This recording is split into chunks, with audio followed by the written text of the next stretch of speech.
जिंदगीत नुसतं डाऊनफॉलचा धुराडा चाललाय. ज्यांनी कुणी नजर लावली असन तिने समोर यावं, आपण बसून बोलून घेऊ, जे असन ते मिटून टाकू. जर नाही जमलं तर शेवटचा पर्याय लिंबू मिरची. कसं काय पब्लिक, जिंदगी एवढी खराब आहे, नोटा सोडा चिल्लर पण बघायला नाही भेटू राहिले. त्याच करता आपण आज चाललोय बडे बाबाला. दरवेळेस जिंदगीला दोष देणं पण चुकीचं असतं, कारण की मन रखो सच्चा, बाकी सब बडे बाबा की इच्छा.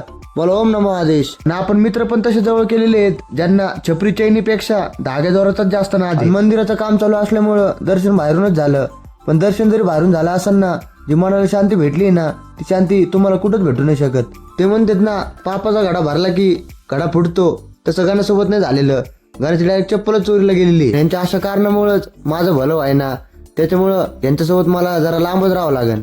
लांब तर नंतर राहता येईन, पहिले एक टाइमचं पोटाचं भागून घेऊ, मग यांचं बघू पुढचं पुढं काय करायचं. तुमचं वय पण लग्नात झालं असन आणि तुम्ही असं बारीक पोरासोबत खेळत असन तर तुम्ही समजून घ्यायचं, या जन्मी तर आपलं अवघड आहे, पुढच्या जन्मी आपण जास्तीत जास्त जोर लावला पाहिजे. आणि यांचा जोर लग्नावर कमी आणि जेवणावरच जास्त असतो, त्याच्यामुळे आज यांचे हे आले. तुमचे पण मित्र असे असले तर कमेंट करा आणि हा आपल्या अकाउंटला फॉलो करायला विसरू नका.